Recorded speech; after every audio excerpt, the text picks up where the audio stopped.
Well, the results are in for the Michigan primary. Former Vice President Joe Biden won the Democratic primary, while President Trump came out on top for the Republicans. So joining us in studio to talk about what these results mean moving forward, we have Jessica Ann Tyson, Kent GOP Executive Committee member and President of the Frederick Douglass Foundation of Michigan, and Luke Ahrens, Executive Director of the Kent GOP. Thanks for being here, guys. Absolutely. Good morning.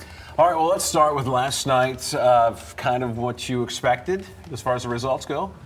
Yeah, on the Republican side, we didn't have the two-horse race that we saw on the Democrat side, but, Donald Trump still received significant support within Kent County. There wasn't a real reason necessarily for Republicans to turn out for the president with it being a relatively uncontested race.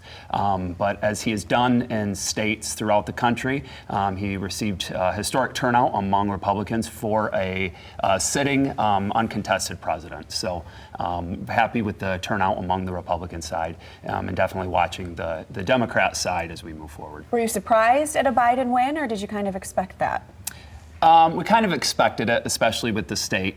Surprised a little bit how well Bernie Sanders did in Kent County, because our focus mainly is within the Grand Rapids metro area, but not really surprised with the turnout of on the Democrat side. I know that I'd heard that and read some things about how whether or not the turnout for the Republicans, especially with obviously President Trump, already basically he's the guy, but it does show that there's energy still behind the voters. Would you say that as far as leading into the November? Oh, absolutely, very much so. He's made some promises to all of us as Americans, and he's done a great job of keeping those. So there's going to be some excitement and some energy, and I can't wait. I do believe that it's going to rev up even more, and all gloves are off, and it's time to do what we need to do. Yeah, and I was just going to ask you about that. Obviously now, especially in the state of Michigan, eyes are on the general election, November. Michigan going to be one of those states everybody's focused on. So what does that mean, for you guys moving forward? I'm sure you're already in that, action plan of what's next. Yeah, definitely. The Trump campaign and the local Republican Party, we've been on the ground since the beginning of last year,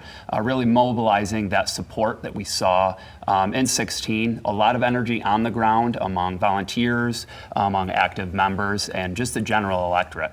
So it's really harnessing that support and mobilizing it as we move towards November. Kent County, Michigan, there's going to be a spotlight on our state, on our county, and it's really focusing in on turning out the necessary votes on Election Day in November. You think President Trump will be here a few times? We hope so. We don't know, but definitely we invite him back anytime he wants to come back to Grand Rapids. What is your take on things that are going on outside of the election, the coronavirus? The stock market. How do you think is what you're looking at and what the president's saying compared to the other folks? Will that impact voters in any way, do you think?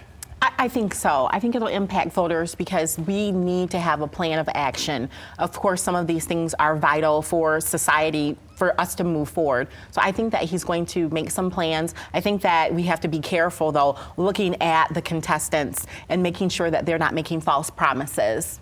All right. Well, I'm sure we'll be talking to you again here in the coming months. Appreciate your time. Yeah, Thank you so much.